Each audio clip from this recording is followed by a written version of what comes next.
So, thank you for doing this. Of course. And the first question will be, where are you from, and how did you get here? How did you get your start in FFA, and how did this, I guess, turn into you being a state vice president? So I am from Pulaski County. My journey started not like most state officers.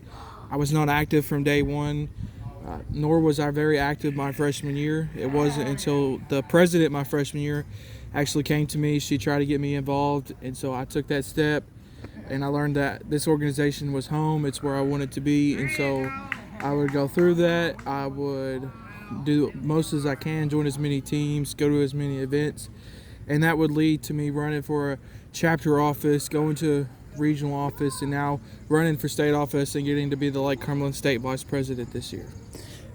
Yeah, pretty cool. What do you think, as individual members, like people like me, do you think is the, I guess, biggest problem that we can help solve, that is the biggest issue that you have seen, that people on an individual level can really help with, that's not so massively large that it's you couldn't even possibly imagine that a single person, it's more of a group effort, but what is an individual problem that you think could be solved? So a problem I think is kind of I guess you could word it as getting the energy going. Whenever we people arrived to camp this week, we got on buses, we asked them if they were excited and things like that, and some of them would just stare at you with a blank face. And so something that individual members could do is getting the hype, getting the energy, getting people excited. All it takes is a couple people to get up and cheer, be loud, get excited, and then more people will follow. So something that members can do as an individual is just be excited, get the hype going, get members and people ready to go, get them thrilled to go through it. And so that's what I would have to say is you all need to get excited, get other members excited, and make them know this is what FFA is, and this is something they can be proud of. Pretty cool.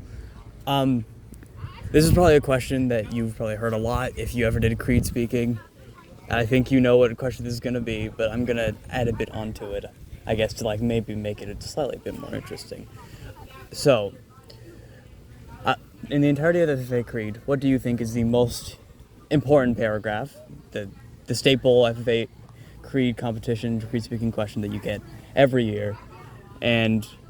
But what do you think is going to be the most important paragraph going forward into the future, not just individual, as a whole, on an individual level, on a large scale level, on a chapter level, on a state level, regional, national, individual? What do you think is, I guess, the most important to you, but then what do you think is going to be the one that truly is the, I guess, precipice or the main thing that we need to look at when going forward? So the most important paragraph of the FFA Creed to me is probably going to be the fifth paragraph.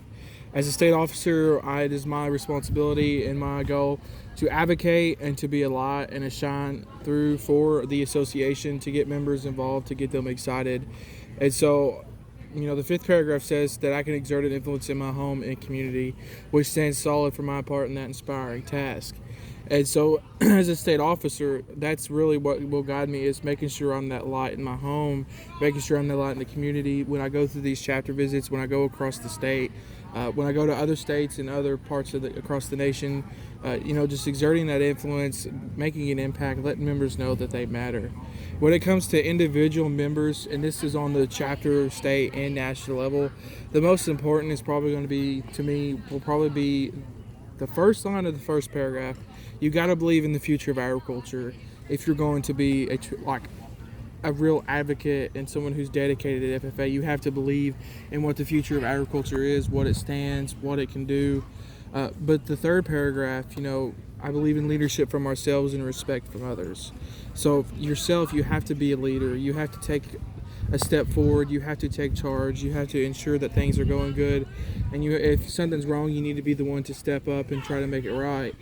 But you also deserve respect from your peers, from your classmates, from your fellow FFA members, from all across the state and the nation. Right.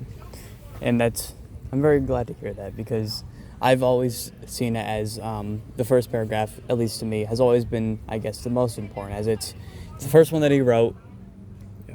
It's the first one that he wrote, and he starts off, E.M. Tiffany starts off with, "I believe in the future of agriculture," and that is really big because I truly believe that you cannot be, I guess, a true strong-willed FFA member if you do not believe in the future of agriculture, because that is, if you're going to advocate for agriculture, then I don't believe that, I guess, you truly have your heart in the game, because believing in the future of agriculture is the foundation that everything we do stands upon. And no matter like how much the landscape will change, how many more technologies get introduced and used, it's all in part to, I guess, continue agriculture as an industry and to continue it moving forward just as something for people to do, because agriculture, I think, is one of the most important jobs out there, because it's how we got here. Civilization started when we started specializing into farmers, so that we didn't have to hunt and gather all the time, and then we could then move on to arts, culture, technology. And if we lose agriculture, I feel like we lose a lot more, because it's the basis. Yes. Well, thank you for your time. Well, thank you for having me. You're welcome.